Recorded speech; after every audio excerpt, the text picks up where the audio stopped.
Espera, gritó Atreyu. ¿De quién recibe los nombres? ¿Quién puede darle un nombre? ¿Dónde puedo encontrar ese nombre? Ninguno de nosotros, oyó borbotear a la morla, ningún ser de fantasía puede darle un nuevo nombre. Por eso todo es inútil. No te preocupes, pequeño. Nada importa. Entonces, ¿quién? Gritó Atreyu fuera de sí. ¿Quién puede darle un nombre que la salve y nos salve a todos? No hagas tanto ruido, dijo la morla. Déjanos en paz y márchate. Tampoco nosotras sabemos quién puede hacerlo. Si no lo sabes, gritó Atreyu más fuerte aún, ¿quién puede saberlo? Ella abrió de nuevo los ojos. Si no llevases el esplendor, resopló, te comeríamos, solo para estar tranquilas. Vaya. ¿Quién? Insistió Atreyu. Dime quién lo sabe y te dejaré en paz para siempre. Al fin y al cabo da lo mismo, respondió ella, quizá Ululala, en el oráculo del sur. Quizá ella lo sepa. ¿Qué nos importa? ¿Y cómo puedo llegar hasta allí? No puedes llegar de ninguna forma, pequeño. Vaya. Ni en 10.000 días de viaje. Vives demasiado poco. Morirías antes. Está demasiado lejos. En el sur. Demasiado lejos. Por eso todo es inútil. Se lo habíamos dicho desde el principio, ¿verdad, vieja? Déjalo estar y renuncia, pequeño. Y, sobre todo, déjanos en paz. Diciendo esto, cerró definitivamente sus ojos de mirada vacía y metió otra vez la cabeza en la cueva. Atreyu supo que no podría sacar nada más de ella. Al mismo tiempo, el ser de las sombras que se había formado de la oscuridad del páramo nocturno encontró el rastro de Atreyu y se dirigió al pantano de la tristeza. Nada ni nadie en fantasía podría apartarlo de aquel rastro. Bastián había apoyado la cabeza en la mano y miraba ante sí pensativamente. Es muy extraño, dijo en voz alta, que ningún ser de fantasía pueda dar a la emperatriz infantil un nuevo nombre. Si solo se tratara de encontrar un nombre, él hubiera podido ayudarlos fácilmente. Eso se le daba bien. Pero por desgracia no estaba en fantasía, donde sus habilidades hubieran podido ser útiles si le hubieran reportado quizá simpatía u honores. Por otro lado, se alegraba también mucho de estar allí porque en una región como el pantano de la tristeza no se hubiera atrevido a entrar por nada del mundo. Y aquel siniestro ser de las sombras que perseguía a Atreyu sin que lo supiera. A Bastián le hubiera gustado avisarlo, pero no podía ser. No se podía hacer otra cosa que confiar en la suerte y seguir leyendo. IV. Y Gramul el múltiple os tormentos empezaba a sufrir Atreyu, hambre y sed. Hacía 2 días que había dejado el pantano de la tristeza y, desde entonces, vagaba por un desierto de piedra en el que no había un ser vivo. Lo poco que le quedaba aún de sus provisiones se había hundido con Artax en el agua negra. Inútilmente escarbó con las manos entre las piedras para encontrar alguna raíz, allí no crecía nada, ni siquiera musgos o líquenes. Al principio se había alegrado de sentir al menos suelo firme bajo los pies, pero poco a poco tuvo que confesarse que su situación más bien había empeorado. Se había perdido. Ni siquiera podía determinar ya por el cielo el rumbo que seguía, porque aquella media luz era igual por todas partes y no le ofrecía ningún punto de referencia. Un viento frío soplaba incesantemente en torno a las agujas de piedra que se alzaban a su alrededor. Escaló crestas y cumbres rocosas, subió y bajó, pero nunca se le ofreció otra vista que la de más y más montañas, detrás de las cuales había otras cadenas montañosas, y así hasta el horizonte, en todas direcciones. Y nada vivo, ningún bichito ni hormiga, ni siquiera los buitres que suelen seguir a los caminantes perdidos hasta que se desploman. No había ya duda, la región en que se había extraviado era las montañas muertas. Pocos las habían visto nunca y casi ninguno había regresado de ellas. Pero en las leyendas que contaba el pueblo de Atreyu se hablaba de esas montañas. Recordó una estrofa de una vieja canción. Más valiera al cazador sucumbir en los pantanos.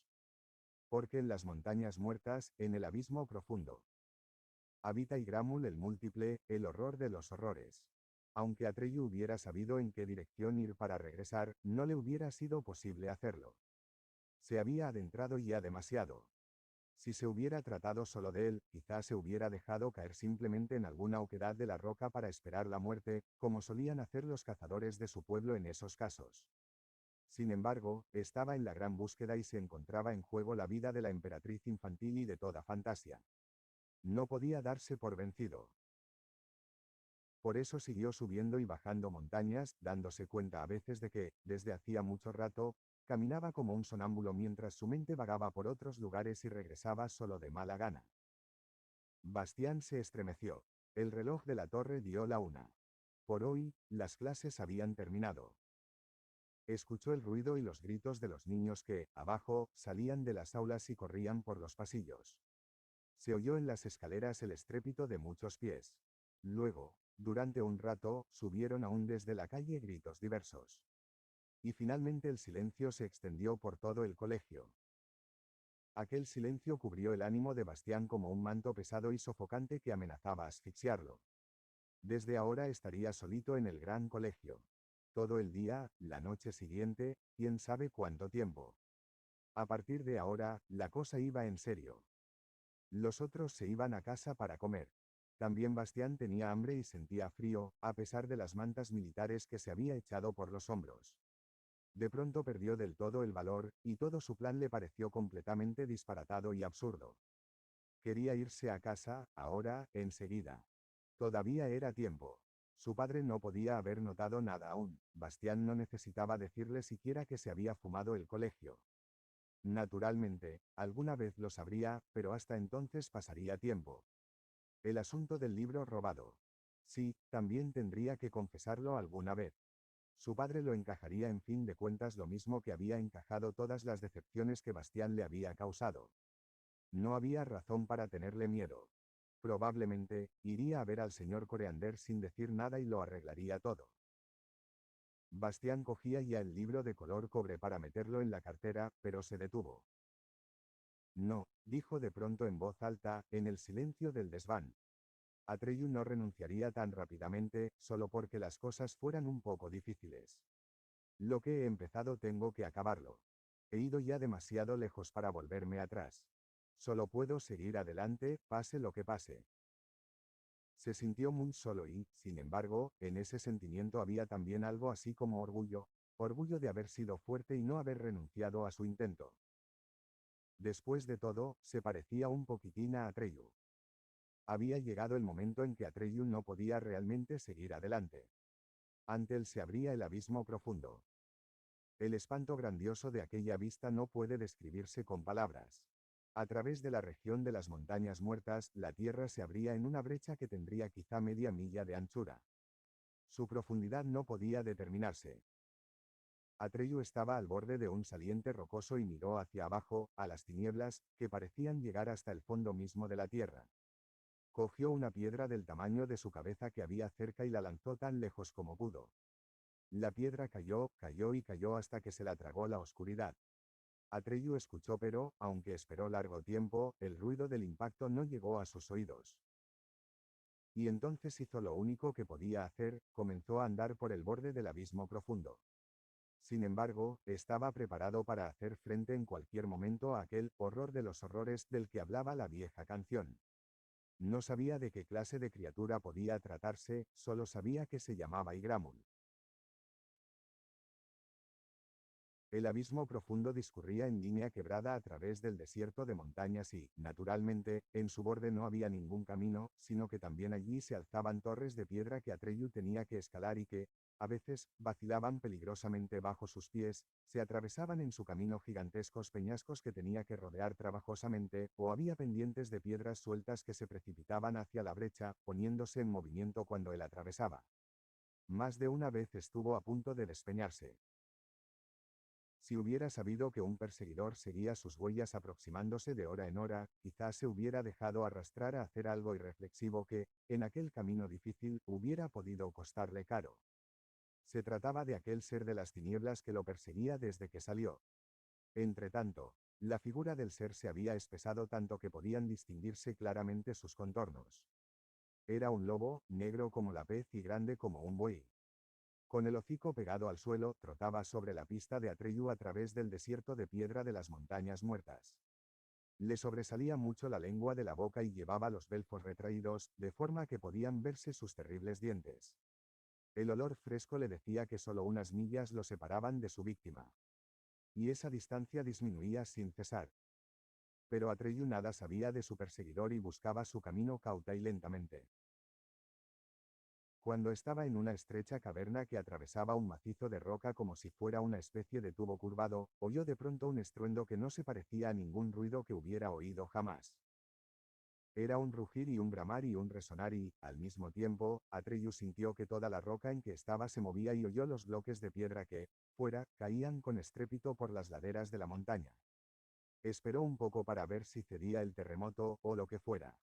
Y cuando por fin cesó, continuó arrastrándose, llegó por fin a la salida y asomó con precaución la cabeza. Y entonces vio esto: sobre las tinieblas del abismo profundo, de un borde a otro colgaba una monstruosa tela de araña. Y en los pegajosos hilos de aquella red, gruesos como maromas, se retorcía un gran dragón blanco de la suerte, sacudiendo la cola y las garras y enredándose, sin embargo, cada vez más desesperadamente. Los dragones de la suerte son de los animales más raros de fantasía. No se parecen en nada a los dragones corrientes ni a los célebres que, como serpientes enormes y asquerosas, viven en las profundas entrañas de la tierra, apestan y vigilan algún tesoro real o imaginario. Estos engendros del caos son casi siempre perversos o huraños, tienen alas parecidas a las de los murciélagos, con las que pueden remontarse en el aire ruidosa y pesadamente, y escupen fuego y humo.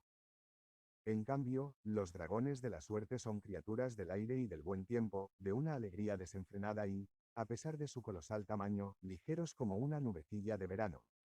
Por eso no necesitan alas para volar. Nadan por los aires del cielo lo mismo que los peces en el agua. Desde tierra, parecen relámpagos lentos. Y lo más maravilloso en ellos es su canto. Su voz es como el repicar de una gran campana y, cuando hablan en voz baja, es como si se oyera el sonido de esa campana en la distancia. Quien escucha alguna vez su canto, no lo olvida en la vida y sigue hablando de él a sus nietos. Pero el dragón de la suerte que Atreyu veía ahora no se encontraba en una situación en que tuviera ganas de cantar. Su cuerpo largo y flexible, cuyas escamas de color madreperla brillaban rosadas y blancas, colgaba retorcido y preso en la enorme tela de araña. Las largas barbas del hocico del animal, su abundante melena y los flecos de su cola y de sus miembros estaban enredados en las cuerdas pegajosas, de forma que apenas podía moverse. Solo sus globos oculares de color rubí en medio de su cabeza parecida a la de un león, brillaban indicando que aún estaba vivo. Aquel soberbio animal sangraba por muchas heridas, porque había algo más, algo gigantesco que, una vez y otra, se precipitaba con la velocidad del rayo sobre el cuerpo del blanco dragón, como una nube negra que cambiara de forma sin cesar. Tan pronto parecía una araña gigante de grandes patas, muchos ojos ardientes y un grueso cuerpo cubierto por una maleza enmarañada de pelos negros, como se convertía en una gran mano de largas garras, que intentaba aplastar al dragón de la suerte, y al momento siguiente se transformaba en un gigantesco escorpión negro que, con su aguijón venenoso, atacaba a su pobre víctima. La pelea entre aquellos dos seres formidables era espantosa. El dragón de la suerte se defendía aún, escupiendo un fuego azul que chamuscaba las cerdas de aquella criatura en forma de nube. El humo brotaba y formaba remolinos de vapor en la brecha rocosa. El hedor casi impedía a Atreyu respirar. Una vez, el dragón de la suerte logró incluso morder una de las largas patas de su adversario. Sin embargo, el miembro seccionado no cayó en las profundidades del abismo, sino que se movió un momento en el aire por sí solo y volvió luego a su lugar original, uniéndose otra vez al oscuro cuerpo de forma de nube. Y así ocurría siempre, cada vez que el dragón agarraba uno de los miembros entre sus dientes, parecía morder en el vacío. Solo entonces se dio cuenta Atreyu de algo que antes no había notado: aquella criatura horripilante no era un solo cuerpo sólido, sino que se componía de innumerables insectos de un azul acerado, que zumbaban como avispones furiosos y, en enjambre espeso, adoptando siempre nuevas formas. Era Igramul, y ahora sabía Atreyu por qué lo llamaban el Múltiple. Atreyu salió de un salto de su escondite, cogió la alhaja que llevaba al pecho y gritó, tan fuerte como pudo: ¡alto! En nombre de la emperatriz infantil. ¡Alto! Sin embargo, en medio del rugir y jadear de aquellas criaturas que luchaban, su voz se perdió. Apenas pudo oírla él mismo. Sin pensarlo, corrió por las pegajosas maromas de la red hacia los combatientes. La red vibraba bajo sus pies.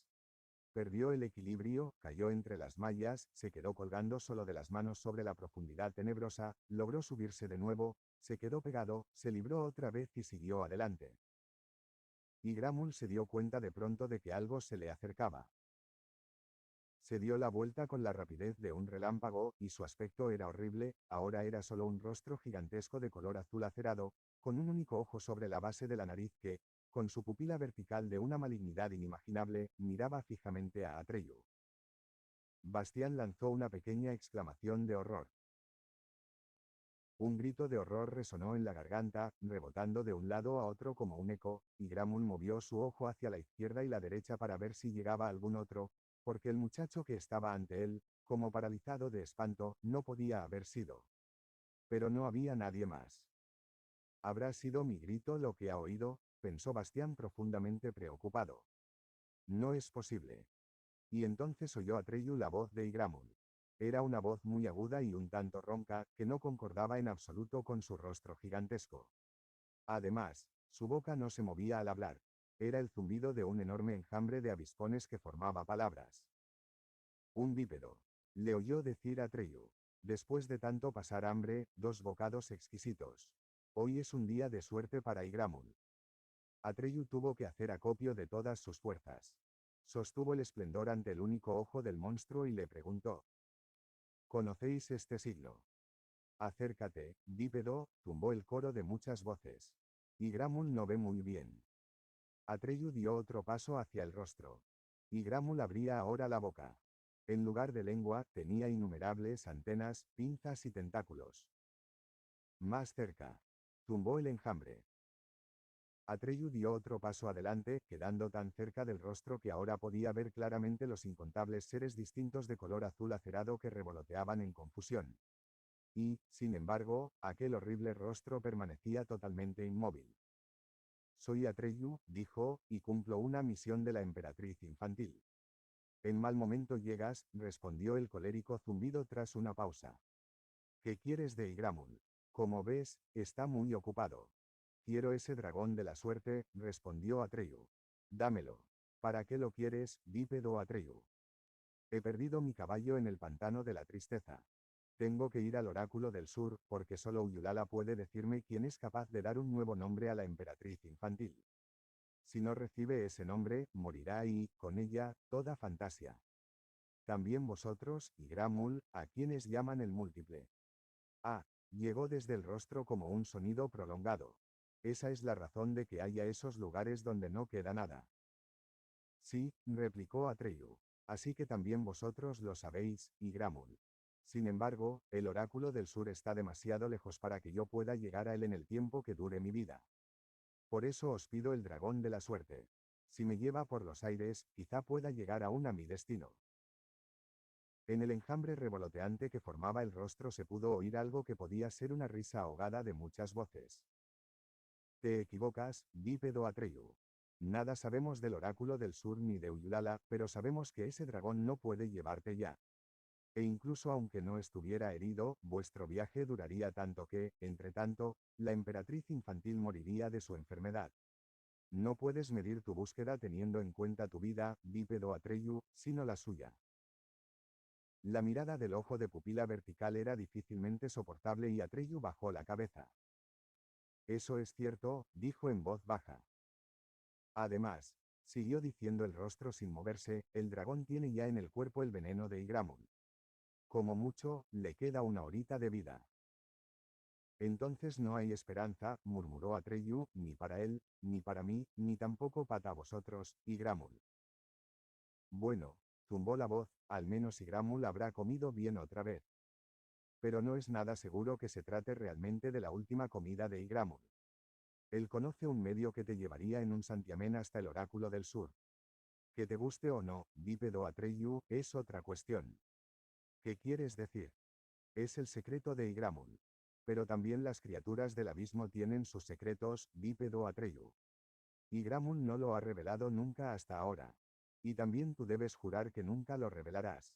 Porque le perjudicaría a Igramul, le perjudicaría mucho a Igramul que se supiera. Lo juro. Habla. El enorme rostro azul acerado se inclinó un poco hacia adelante y zumbó de una forma casi inaudible. Debes dejar que Igramul te muerda. Atreyu retrocedió asustado. El veneno de Igramul, siguió diciendo la voz, mata en el plazo de 1 hora, pero da también a quien lo recibe la facultad de trasladarse al lugar de fantasía que desee. Piensa en lo que ocurriría si eso se supiera. A Igramul se le escaparían todas sus víctimas. 1 hora, exclamó Atreyu. Pero, ¿qué puedo hacer en 1 hora? Bueno, susurró el enjambre, en cualquier caso es más que todas las horas que aún te quedan aquí. Decídete. Atreyu luchaba consigo mismo. ¿Dejaréis en libertad al dragón de la suerte si os lo pido en nombre de la emperatriz infantil? Preguntó por fin. No, respondió el rostro, no tienes ningún derecho a pedirle eso a Igramul, aunque lleves a Aurín, el esplendor. La emperatriz infantil permite que todos seamos como somos. Por eso también Igramul se inclina ante su signo. Y tú lo sabes muy bien. Atreyu seguía teniendo la cabeza baja. Lo que Igramul decía era verdad. Así pues, no podía salvar al dragón de la suerte. Sus propios deseos no contaban. Se irguió y dijo: haz lo que me has propuesto. Con la rapidez del relámpago, la nube azul acerada cayó sobre él, rodeándolo por todas partes. Atreyu sintió un furioso dolor en el hombro izquierdo y solo pensó, al oráculo del sur. Luego la vista se le nubló. Cuando, poco después, el lobo llegó a aquel lugar, vio la enorme tela de araña. Pero a nadie más. El rastro que había seguido hasta entonces se interrumpía bruscamente y, a pesar de todos sus esfuerzos, no pudo volver a encontrarlo. Bastián se interrumpió. Se sentía mal, como si él mismo tuviera el veneno de Igramul en el cuerpo.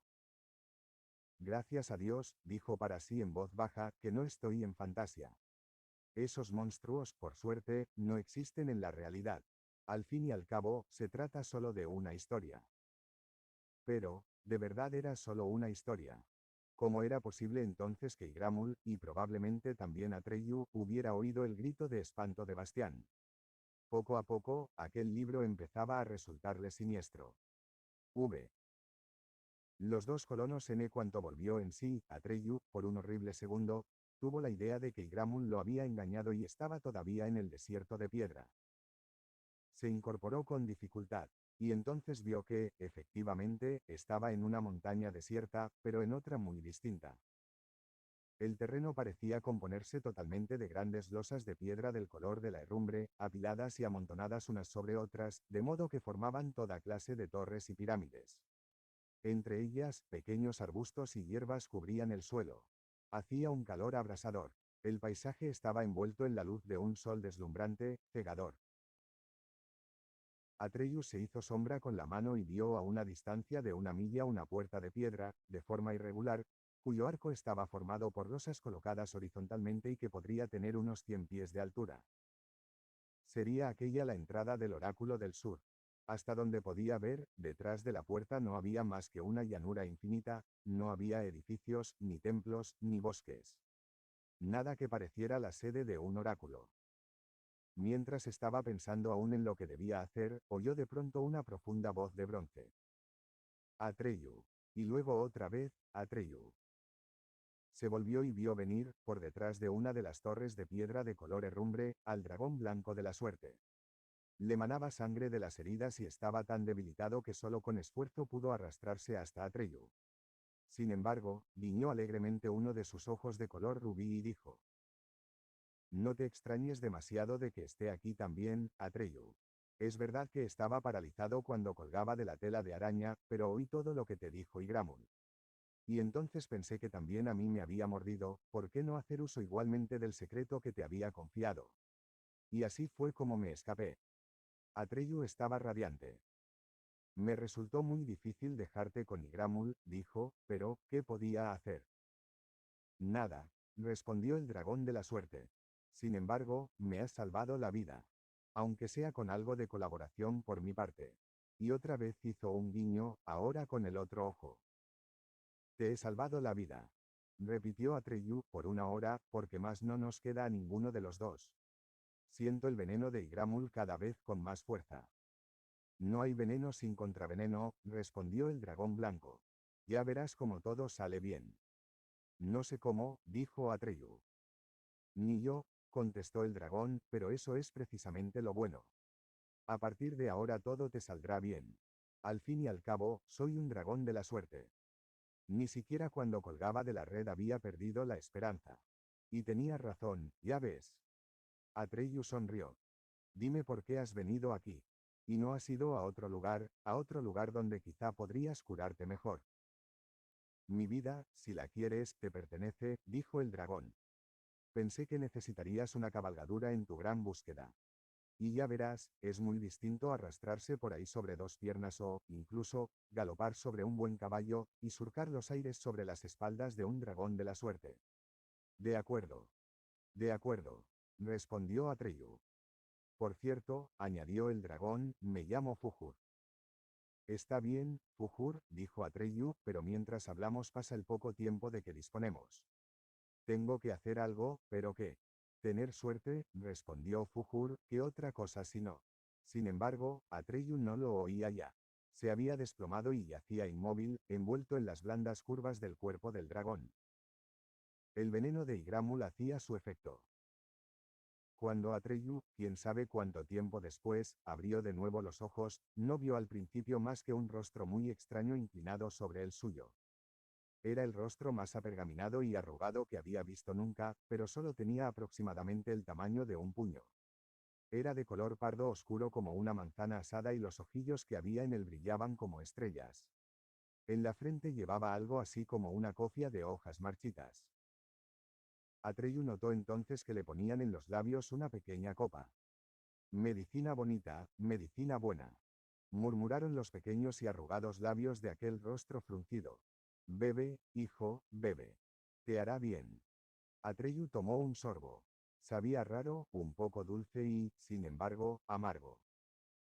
¿Qué ha sido del dragón blanco? Dijo con esfuerzo. Todo está arreglado, respondió la voz cuchicheante, no te preocupes, muchachito. Os pondréis bien. Os pondréis bien los dos. Ya ha pasado lo peor. Bebe, bebe. Atreyu bebió otro trago y se durmió enseguida, pero esta vez con el sueño profundo y reparador de la convalecencia. El reloj de la torre dio las 2. Bastián no podía aguantar más, tenía que ir urgentemente al retrete. Hacía ya rato que tenía ganas pero, sencillamente, no había podido dejar de leer. Y además, le daba un poco de miedo bajar. Se dijo a sí mismo que no había razón para ello, el colegio estaba vacío y nadie lo vería. Y, sin embargo, tenía miedo, como si el propio colegio fuera un ser vivo que lo observase. Pero aquello no servía de nada, tenía que ir. Colocó el libro abierto sobre la colchoneta, se puso en pie y se dirigió a la puerta del desván. Con el corazón palpitante, escuchó un rato. Todo estaba en silencio. Descorrió el pestillo e hizo girar lentamente la gran llave en la cerradura. Cuando hizo presión sobre el picaporte, la puerta se abrió con un fuerte chirrido. Se deslizó en calcetines dejando detrás la puerta abierta, para no tener que hacer otra vez ruidos innecesarios. Luego bajó de puntillas por la escalera hasta la primera planta. Delante de él tenía el pasillo, con las puertas de las clases pintadas de verde espinaca. El aseo de los alumnos estaba al extremo opuesto. Era más que tiempo y Bastián corrió cuanto pudo. Llegó al lugar salvador literalmente en el último momento. Mientras estaba sentado en el retrete, pensó en por qué los héroes de historias como aquellas no tenían nunca problemas de esa clase. Una vez, cuando todavía era mucho más pequeño, había preguntado en clase de religión si Jesucristo tenía que hacer esas cosas como un hombre corriente, ya que, como hombre corriente, comía y bebía. La clase se había partido de risa y el profesor de religión le había puesto en el cuaderno de notas una amonestación por mal comportamiento. Pero Bastián no había recibido ninguna respuesta. Y la verdad era que no había pretendido portarse mal. Probablemente, se dijo ahora, esas cosas son secundarias y poco importantes, y por eso no hay que mencionarlas en las historias. Aunque para él, muchas veces, podían ser de una importancia desesperada y humillante. Había terminado, tiró de la cadena y se disponía a salir, cuando de pronto oyó pasos en el pasillo. Las puertas de las aulas se abrían y cerraban una tras otra, y los pasos se iban acercando cada vez más.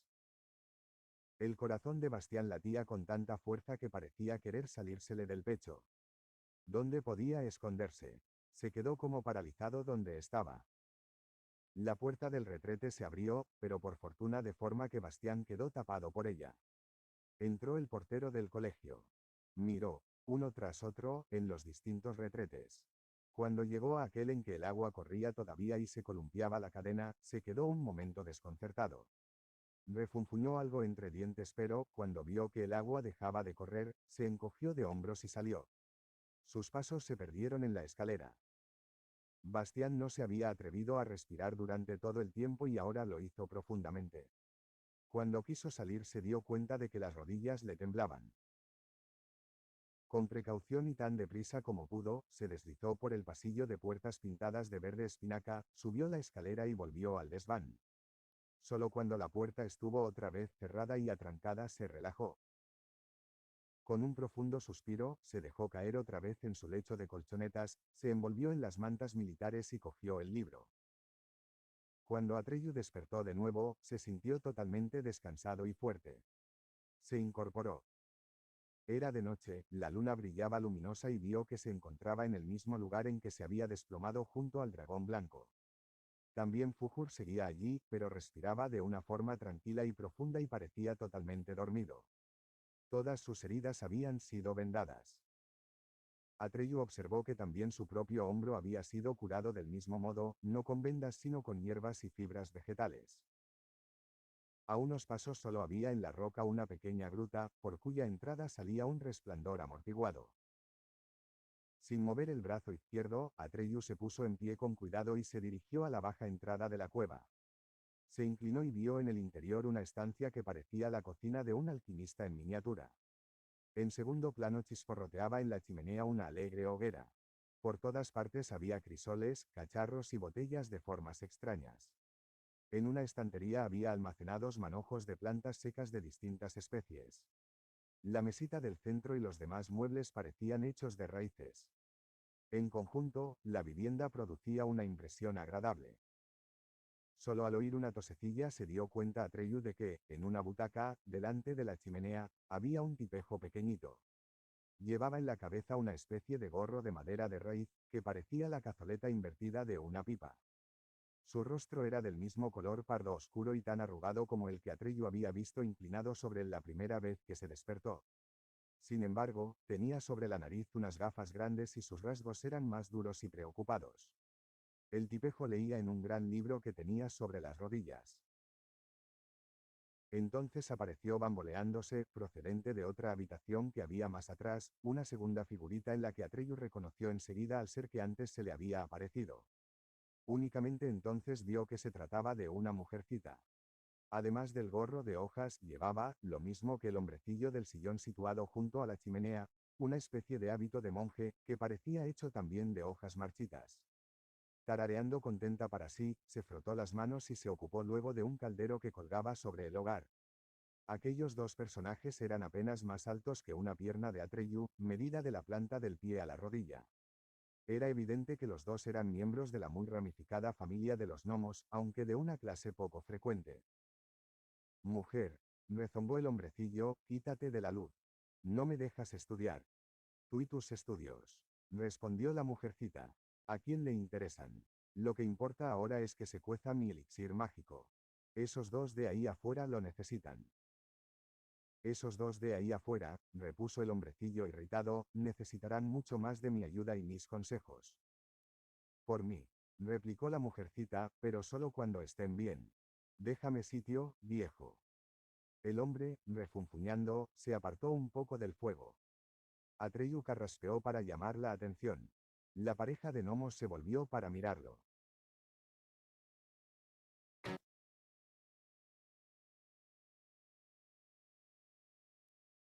Ya está bien, dijo el hombrecillo. Ahora me toca a mí. Nada de eso. Lo regañó la mujercita. Si está bien o no lo decido yo. Te tocará a ti cuando yo diga que te toca. Luego se volvió hacia Atreyu. Nos gustaría invitarte a entrar. Sin embargo, es un poco estrecho para ti. Un segundo. Enseguida estoy contigo. Trituró algo en un pequeño mortero y lo echó al caldero. Después se lavó las manos y se las secó en el hábito, diciéndole al hombrecillo, tú te quedas aquí, en Dibuk, hasta que yo te llame, ¿entendido? Está bien, URGL. Refunfuñó el hombrecillo. La mujercita gnomo salió de la gruta al aire libre. Miró atentamente a Atreyu desde abajo, contrayendo los ojos. ¿Qué tal? Parece que ya estamos bien, ¿no? Atreyu asintió. La mujercita trepó a un saliente rocoso que quedaba a la misma altura que el rostro de Atreyu y se sentó. ¿No te duele ya? Quiso saber. Apenas, respondió Atreyu. ¿En qué quedamos? Lo apremió la mujercita con ojillos centelleantes. ¿Te duele o no te duele? Todavía me duele, explicó Atreyu, pero no me importa. Pero a mí sí, resopló URGL. Muy bonito, eso de que el paciente le diga al médico lo que importa y lo que no importa. ¿Qué sabes tú de eso, Pipiolo? Tiene que doler para curarse. Si no te doliera, tendrías el brazo muerto. Perdón, dijo Atreyu, que se sentía como un niño regañado. Solo quería decir, bueno, quería darle las gracias. Va, le tapó la boca la malhumorada URGL. Después de todo, soy curandera. Solo he cumplido con mi deber. Y Engibu, mi viejo, vio el pentáculo que llevas colgado del cuello. Para nosotros no había duda. ¿Y Fujur? Preguntó Atreyu. ¿Cómo está? ¿Quién es ese? El dragón blanco de la suerte. Ah, todavía no lo sé. Recibió un poco más de veneno que tú. De todas formas, también aguanta un poco más que tú. Realmente, debería salir del paso. Estoy casi segura de que se pondrá bien otra vez. Solo necesita un poco de descanso. ¿Dónde habéis recibido todo ese veneno, ¿Y cómo habéis llegado aquí tan repentinamente? ¿Y qué buscáis aquí? ¿Y quiénes sois? Engibuk había salido a la entrada de la gruta y oyó las respuestas que dio Atreyu a las preguntas de la vieja URGL. Luego se adelantó unos pasos y dijo: Calla, mujer, ahora me toca a mí. Se volvió a Atreyu, se quitó el gorro de forma de cazoleta de pipa, se rascó la calva cabecita y dijo: No se lo tomes a mal, Atreyu. La vieja URGL es a menudo un poco bruta, pero no lo hace con mala intención. Me llamo Engibuk. También nos llaman los dos colonos. ¿Has oído hablar de nosotros? No, reconoció Atreyu. Engibuk pareció un poco ofendido. Bueno, dijo, seguramente no te mueves en los medios científicos porque, de otro modo, te hubieran dicho sin duda que no podrías encontrar mejor consejero que yo si quieres ver a Ullulala en el Oráculo del Sur. Has venido al sitio adecuado, muchacho. No te dé tanta importancia. Se entrometió la vieja URGL. Luego bajó de su asiento y desapareció refunfuñando en la gruta. Engibuk hizo deliberadamente caso omiso de la interrupción. Te lo puedo explicar todo, siguió diciendo, he estudiado el asunto por dentro y por fuera durante toda mi vida. En realidad, para eso he montado mi observatorio. En breve publicaré una gran obra científica sobre el oráculo. Su título será, El enigma de Ullulala, resuelto por el profesor Engibuk. No suena mal, Por desgracia, todavía me faltan algunos detalles. Tú podrías ayudarme, muchacho. ¿Un observatorio? Preguntó Atreyu, que no conocía la palabra. Engibuk asintió con los ojos chispeantes de orgullo. Con un gesto de la mano, invitó a Atreyu a seguirlo. Entre las enormes losas de piedra subía un pequeño sendero que daba muchas vueltas. En varios lugares donde el sendero era especialmente empinado, había diminutos escalones tallados que, naturalmente, eran demasiado pequeños para los pies de Atreyu. Simplemente, se los subía de un salto. Sin embargo, tenía que esforzarse para seguir al gnomo, que trotaba ágilmente delante de él. Una clara noche de luna, le oyó decir a Engibuk: Podrás verla. ¿A quién? Quiso saber Atreyu. A Ullulala. Pero Engibuk negó con la cabeza enfadado y siguió adelante bamboleándose. Por fin llegaron a lo alto de la torre de rocas. El suelo era plano y solo en un costado se alzaba una especie de parapeto natural, una barandilla de losas de piedra. En el centro de esas losas había un agujero, evidentemente hecho con herramientas. Delante del agujero había un pequeño catalejo, sobre un trípode de madera de raíz. Engibuk miró por él, lo ajustó ligeramente haciendo girar unos tornillos y luego hizo con la cabeza un gesto de satisfacción, invitando a Atreyu a echar una ojeada a su vez. Atreyu obedeció la indicación, aunque tuvo que echarse en el suelo y apoyarse en los codos para poder mirar por el tubo. El catalejo estaba orientado hacia la gran puerta de piedra, de forma que se veía la parte inferior de la pilastra derecha. Y Atreyu vio que, junto a esa pilastra, erguida y totalmente inmóvil a la luz de la luna, había una imponente esfinge. Sus patas delanteras, en las que se apoyaba, eran de león, la parte trasera de su cuerpo de toro, en la espalda tenía unas poderosas alas de águila y su rostro era el de un ser humano. Por lo menos en cuanto a la forma, porque su expresión no era humana. Era difícil saber si aquel rostro sonreía, o reflejaba una tristeza inmensa o una indiferencia total. A Atreyu, después de haberlo contemplado durante un rato, le pareció lleno de una maldad y una crueldad abismales, pero enseguida tuvo que corregir su impresión al no encontrar en él más que serenidad. Déjalo ya. Oyó la voz del gnomo en su oído. No lo averiguarás. A todo el mundo le pasa igual. También a mí. Durante toda mi vida la he observado y no he podido lograrlo. Y ahora, la otra. Hizo girar uno de los tornillos, la imagen se desplazó, pasando por la abertura del arco, detrás del cual solo se extendía una llanura vacía, y apareció a la vista de Atreyu la pilastra de la izquierda donde, en la misma posición, había una segunda esfinge. Su cuerpo imponente relucía, extrañamente pálido y como de plata líquida, a la luz de la luna. Parecía mirar fijamente a la primera esfinge, de igual modo que la primera miraba inmóvil en su dirección. ¿Son estatuas?, preguntó Atreyu en voz baja, sin poder apartar la vista. «Oh no», respondió Enlil con una risita. «Son dos esfinges de verdad, vivas. Y muy vivas. Pero para ser la primera vez, ya has visto bastante. Ven, vamos abajo. Te lo explicaré todo». Y tapó con la mano el catalejo, de forma que Atreyu no pudo ver más. En silencio, regresaron por el mismo camino. Vi. Las tres puertas mágicas. Uhur seguía durmiendo profundamente cuando Enlil, con Atreyu, volvió a la cueva de los gnomos. La vieja URGL había preparado entre tanto una mesita al aire libre, cubriéndola con toda clase de cosas dulces y espesos jugos de bayas y plantas. Había además pequeños cuencos para beber y una jarrita llena de una tisana caliente y aromática. Dos diminutas antorchas, alimentadas con aceite, completaban la escena. «Sentaos», ordenó la mujercita. «Atreyu tiene que comer y beber algo antes para recuperar las fuerzas. La medicina sola no basta». «Gracias», dijo Atreyu, «pero me siento ya muy bien». «No me lleves la contraria», resopló UTGL. «Mientras estés aquí harás lo que se te diga, ¿entendido? El veneno de tu cuerpo ha sido neutralizado. Por lo tanto, no hace falta que te apresures, muchacho. Tienes todo el tiempo que quieras, de manera que tómatelo con calma». «No se trata solo de mí», objetó Atreyu, «la emperatriz infantil se está muriendo. Quizá importe cada hora». «Sandeces», refunfuñó la viejecita. «Con prisas no se hace nada. Siéntate, come, bebe, vamos. ¿A qué esperas?» «Según mi experiencia con esa mujer», susurró Enlil, «lo mejor es seguirle la corriente. Cuando se le mete algo en la cabeza no hay nada que hacer. Además, nosotros dos tenemos que hablar». Atreyu se sentó con las piernas cruzadas ante la diminuta mesa y se sirvió. A cada trago y cada bocado le parecía realmente como si una nueva vida cálida y dorada afluyera a sus venas y músculos. Solo entonces se dio cuenta de lo débil que había estado. A Bastián se le hacía la boca agua. De repente le pareció oler la comida de los gnomos. Husmeó el aire pero, naturalmente, era solo imaginación. Su estómago se hacía oír. Bastián no pudo aguantar más. Cogió lo que le quedaba del bocadillo y la manzana de su cartera y se los comió. Luego se sintió mejor, aunque distaba mucho de estar lleno.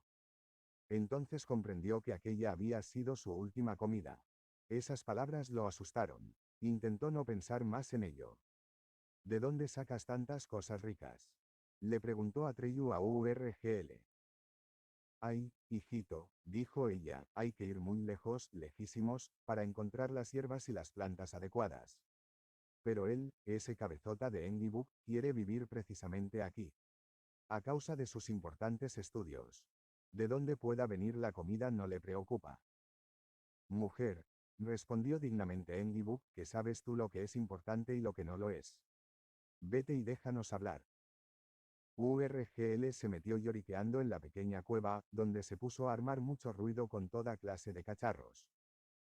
Déjala. Cuchicheó Enlibuk. Es una buenaza, pero a veces tiene que desahogarse. Escucha, Atreyu. Ahora te explicaré algo que debes saber sobre el oráculo del sur. No es tan fácil llegar hasta Uyulala. Incluso resulta bastante difícil. Sin embargo, no quiero darte una conferencia científica.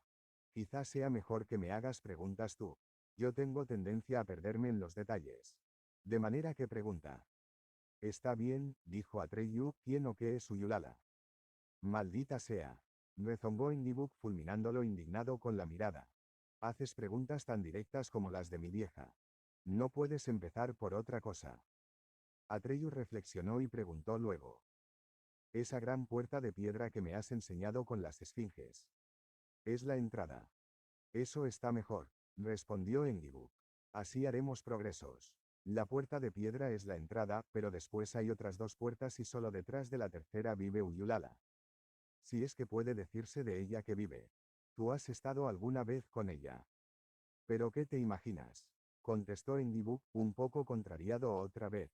Yo trabajo científicamente. He reunido los informes de todos los que estuvieron dentro. Siempre que han vuelto, claro. Es un trabajo importantísimo. No puedo permitirme correr riesgos personales. Eso podría afectar a mi obra. Comprendo, dijo Atreyu, ¿y qué pasa con las tres puertas? Enlibuk se puso en pie, cruzó los brazos a la espalda y empezó a andar de un lado a otro, mientras explicaba. La primera se llama la puerta del gran enigma. La segunda la puerta del espejo mágico. Y la tercera la puerta sin llave. Es extraño, le interrumpió Atreyu. Por lo que pude ver, detrás de la puerta de piedra no había más que una llanura desnuda. ¿Dónde están las otras puertas? Calma, dijo Enlibuk imperiosamente. Si me interrumpes siempre no podré explicarte nada. Todo es muy difícil. Lo que pasa es que la segunda puerta aparece sola. Mente cuando se ha atravesado la primera. Y la tercera solo cuando se ha dejado atrás la segunda. Y Uyulala únicamente cuando se ha entrado por la tercera. Antes no hay nada de todo eso. Sencillamente, no están allí, ¿comprendes? Atreyu movió afirmativamente la cabeza, pero prefirió callarse para no irritar más al gnomo. La primera, la puerta del gran enigma, es la que has visto con mi catalejo. Con las dos esfinges. Esa puerta está siempre abierta. Como es lógico. No tiene batientes. Sin embargo, nadie puede pasar por ella, salvo si. Enlibuk levantó en el aire un minúsculo dedo índice, salvo si las esfinges cierran los ojos. La mirada de una esfinge es algo totalmente distinto de la mirada de cualquier otro ser. Nosotros y todos los demás seres percibimos algo con la mirada. Vemos el mundo. Pero una esfinge no ve nada, en cierto sentido, es ciega. En cambio, sus ojos transmiten algo. ¿Y qué transmiten sus ojos? Todos los enigmas del mundo. Por eso las dos esfinges se miran mutuamente. Porque la mirada de una esfinge solo puede soportar la otra esfinge. Y puedes figurarte lo que le ocurre a quien se atreve a interferir el intercambio de miradas entre las dos. Se queda petrificado en el sitio y no puede moverse hasta haber resuelto todos los enigmas del mundo. Bueno, encontrarás los restos de esos pobres diablos cuando llegues. Pero no dijiste, objetó Atreyu, que a veces cierran los ojos. ¿No duermen las esfinges de vez en cuando? Dormir. Enlibuk se estremeció de risa. Válgame el cielo, dormir una esfinge. No, claro que no. No tienes ni idea. Sin embargo, tu pregunta no es totalmente disparatada. Hasta coincide con la dirección en que se orientan mis investigaciones. Ante algunos visitantes, las esfinges cierran los ojos y los dejan pasar. La cuestión que hasta ahora nadie ha podido aclarar es, ¿por qué precisamente a unos sí y a otros no? No se trata, en modo alguno, de que dejen entrar a los sabios, los valientes y los buenos, y cierren el paso a los tontos, los cobardes y los malos. Ni soñarlo. He visto con mis propios ojos, y más de una vez, cómo han dejado entrar precisamente a algún estúpido mentecato o un infame bribón, mientras las personas más decentes y sensatas esperaban a menudo inútilmente durante meses y tenían que volverse por último con las manos vacías. Tampoco el que alguien quiera ver al oráculo por estar en un aprieto o solo para distraerse parece desempeñar ningún papel. ¿Y tus investigaciones, preguntó Atreyu, no te han dado ningún indicio? A Enlibuk se le puso otra vez la mirada centelleante de cólera. Es que no me escuchas. Ya te he dicho que, hasta hoy, nadie ha aclarado la cuestión. Naturalmente, he elaborado algunas teorías con el paso de los años. Al principio pensé que el aspecto decisivo por el que se guiaban las esfinges eran determinadas características físicas, estatura, belleza, fuerza o algo así. Sin embargo, pronto tuve que desechar esa idea. Luego intenté determinar alguna relación numérica, por ejemplo, si de cada 5 3 se quedaban siempre fuera o si solo entraban los números primos. Resultaba bastante exacto en lo que al pasado se refería, pero en las predicciones fracasó totalmente.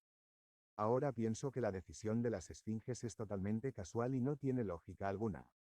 Pero mi mujer opina que eso sería una tesis calumniosa y antifantástica y no tendría nada que ver con la ciencia. Otra vez con esas tonterías. Se oyó regañar a la mujercita desde la caverna. ¡Qué vergüenza! Solo porque tu cerebrín se te ha secado dentro de la cabeza crees que puedes rechazar los grandes misterios, viejo zoquete. Ya la oyes, dijo suspirando Enguibuk. Y lo peor es que tiene razón. ¿Y el amuleto de la emperatriz infantil? Preguntó Atreyu. ¿No crees que las esfinges lo respetarán? Al fin y al cabo, son también criaturas de fantasía. Desde luego, opinó Enguibuk rascándose su cabecita del tamaño de una manzana, pero para eso tendrían que verlo. Y no ven. Sin embargo, su mirada te alcanzará a ti. Tampoco estoy seguro de que las esfinges obedezcan a la emperatriz infantil. Quizás sean más importantes que ella. No sé, no sé. En cualquier caso, es dudoso. Entonces, ¿qué me aconsejas? Quiso saber Atreyu. Debes hacer lo que tengas que hacer, respondió el gnomo. Esperar a que ellas decidan. Sin saber por qué. Atreyu asintió pensativo. La pequeña URGL salió de la cueva. Arrastraba un cubito con un líquido humeante y llevaba, bajo el otro brazo, un manojo de plantas secas. Mascullando para sí se dirigió hacia el dragón de la suerte, que seguía durmiendo inmóvil. Comenzó a trepar por él para cambiarle las compresas de las heridas. El gigantesco paciente solo suspiró una vez satisfecho y se estiró, pero por lo demás no pareció haber notado la cura. Sería mejor que hicieras también algo útil, le dijo URGL a Enguibuk al volver a la cocina, en lugar de estar ahí diciendo bobadas. Estoy haciendo algo muy útil. Le gritó su marido. Seguramente mucho más útil que tú, pero eso no puedes comprenderlo, Sou boba. Y, volviéndose a Atreyu, continuó. Solo sabe pensar en cosas prácticas. Para los grandes conceptos no está dotada. El reloj de la torre dio las 3. Si es que lo había notado, su padre debía de haber notado ahora, como muy tarde, que Bastián no había vuelto a casa. Se estaría preocupando. Quizá saldría a buscarlo. Quizá habría avisado ya a la policía. Quizá transmitirían avisos por radio. Bastián sintió una punzada en la boca del estómago. Y, si era así, ¿dónde lo buscarían? En el colegio. Quizá incluso en el desván. Había cerrado la puerta al volver del retrete. No podía acordarse. Se puso en pie para verlo. Sí, la puerta estaba cerrada y el cerrojo puesto. Fuera empezaba a oscurecer lentamente. La claridad que entraba por el tragaluz se iba haciendo imperceptiblemente más débil. Para tranquilizarse, Bastián anduvo un rato de un lado a otro del desván. Al hacerlo, descubrió un montón de cosas que, en realidad, nada tenían que ver con el material escolar que allí había. Por ejemplo, un viejo y abollado gramófono de embudo. ¿Quién sabe cuándo y por quién había sido llevado allí? En un rincón había varios cuadros de marcos dorados, con arabescos, en los que casi no se veía más que algún rostro pálido y de mirada severa que se destacaba aquí o allá sobre un fondo oscuro. También había un candelabro de 7 brazos, corroído por la herrumbre, en el que todavía quedaban restos de gruesas velas que habían formado largas lágrimas de cera. Entonces Bastián se asustó, porque en un rincón oscuro se agitaba algo. Solo al echar una segunda ojeada se dio cuenta de que había allí un gran espejo de medio cuerpo, en el que se había visto borrosamente reflejado a sí mismo. Se acercó más y se miró un rato. Realmente, no resultaba muy guapo con aquel cuerpo gordo, las piernas torcidas y la cara pálida. Movió la cabeza lentamente y dijo en voz alta, no.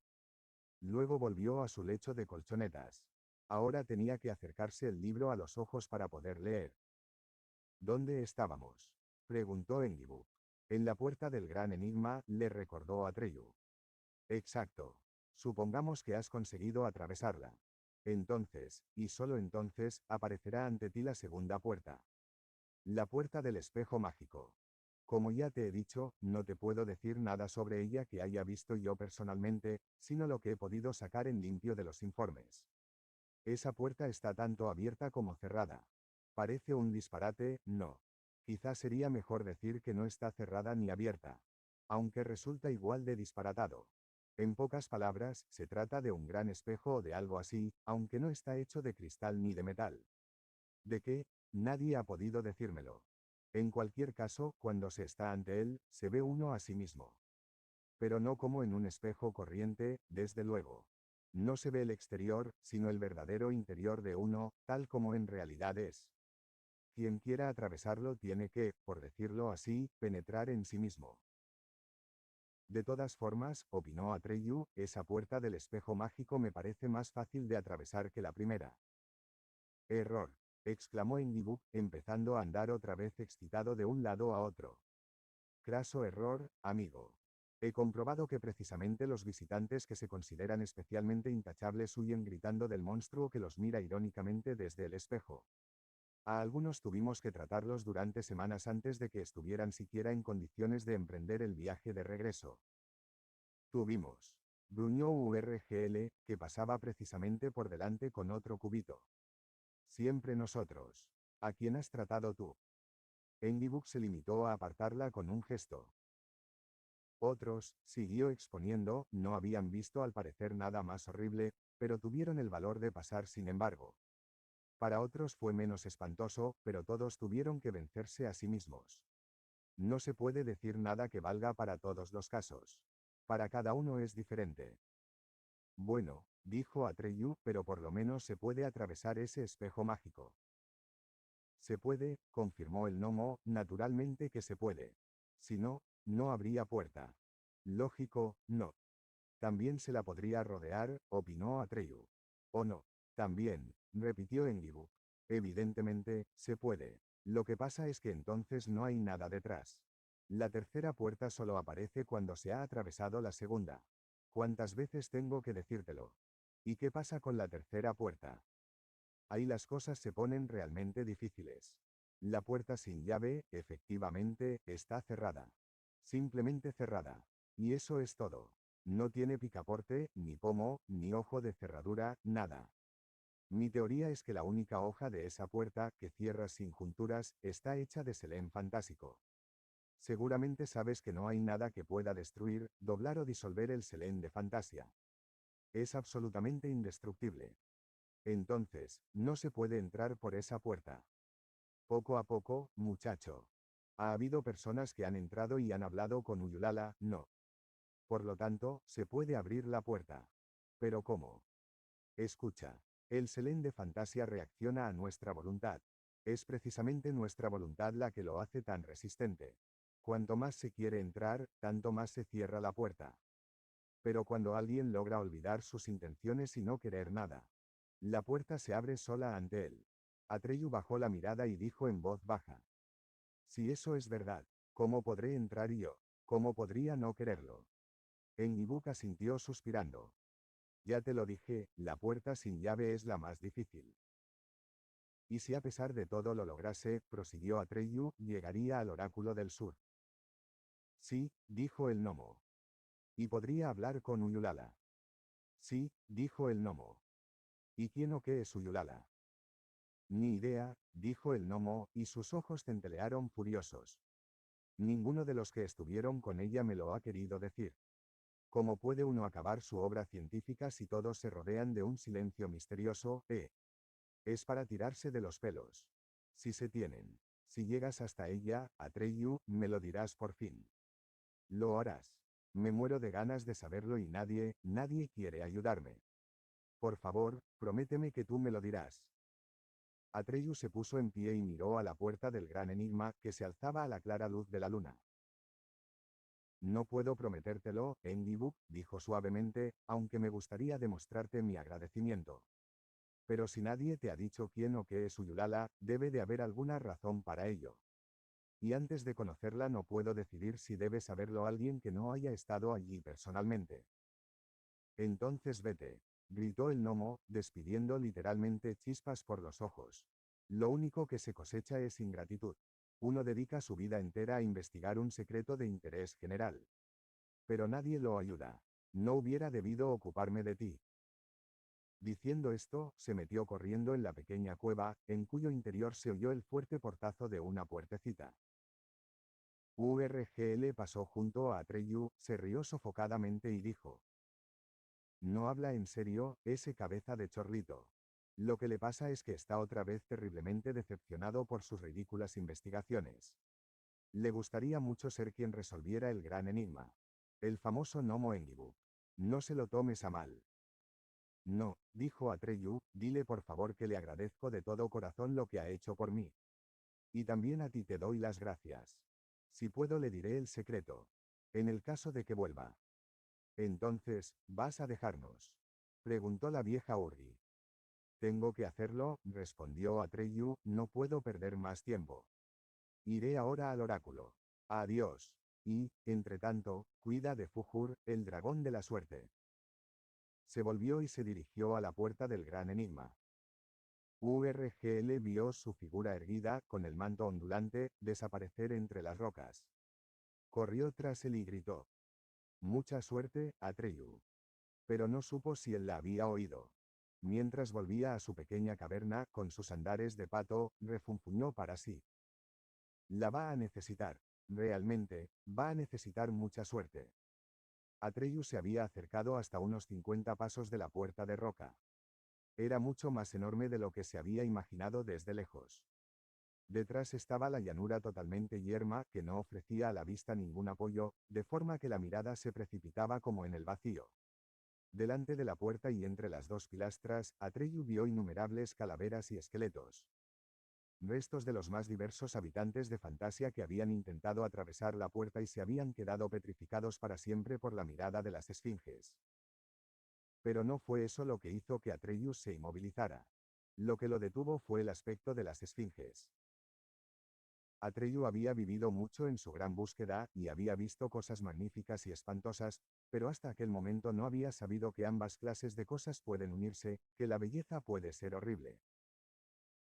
La luz de la luna bañaba a aquellos dos seres colosales que, mientras Atreyu se dirigía lentamente hacia ellos, parecieron crecer hasta el infinito.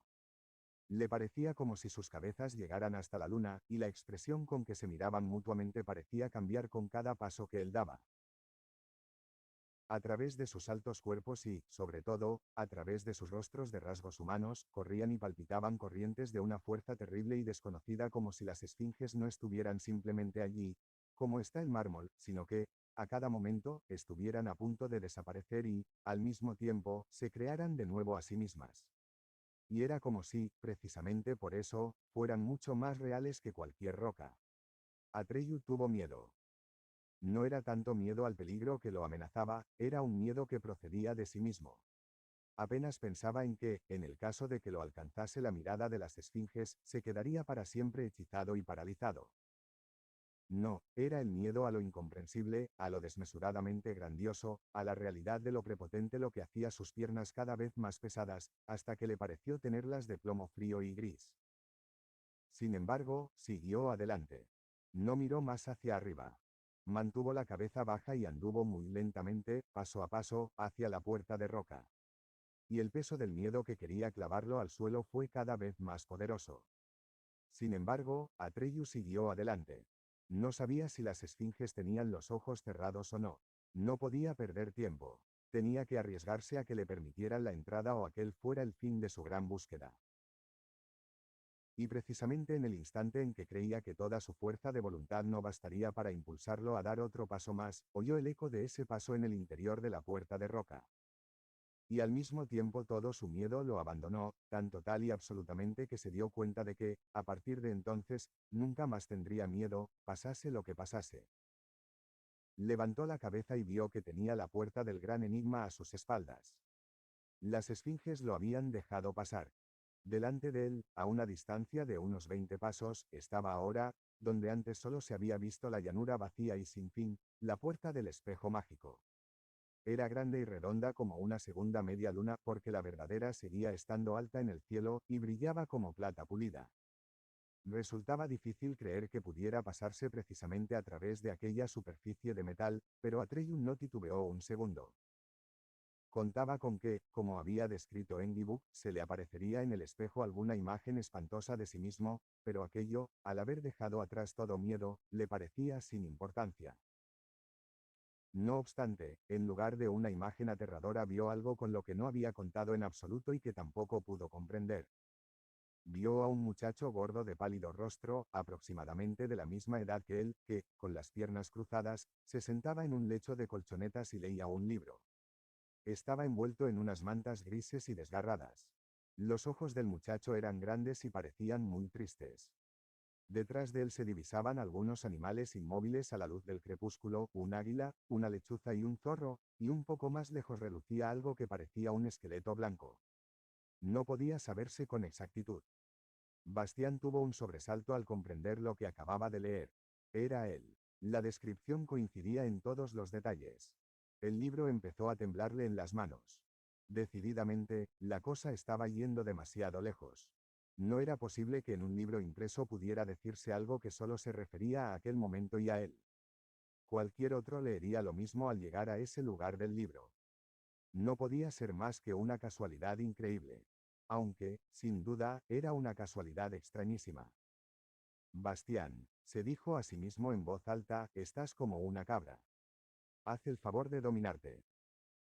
Había intentado hablar en el tono más firme posible, pero su voz temblaba un poco, porque no estaba totalmente convencido de que fuera solo casualidad.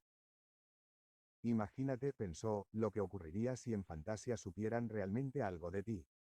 Sería fabuloso, pero no se atrevió a decirlo en voz alta. Solo una pequeña sonrisa de asombro se dibujó en los labios de Atreyu al entrar en la imagen del espejo. Estaba un poco asombrado de que le resultara tan fácil lo que a otros les había parecido insuperable. Sin embargo, mientras entraba sintió un extraño y cosquilleante estremecimiento.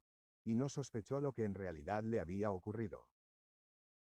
En efecto, cuando estuvo al otro lado de la puerta del espejo mágico, había perdido todo recuerdo de sí mismo, de su vida anterior, de sus objetivos y sus intenciones. No sabía ya nada de la gran búsqueda que lo había llevado hasta allí y ni siquiera recordaba su propio nombre. Era como un niño recién nacido. Delante de él, a una distancia de unos pasos, vio la puerta sin llave, pero Atreyu no se acordaba de ese nombre ni de que había tenido la intención de atravesarla para llegar al Oráculo del Sur. No sabía en absoluto lo que quería o tenía que hacer, ni por qué estaba allí. Se sentía ligero y muy alegre, y se reía sin motivo, de simple contento. La puerta que vio antes sí era pequeña y baja como un portillo, y se alzaba aislada, sin muros que la rodeasen, sobre la superficie yerma. Y la hoja de aquella puerta estaba cerrada.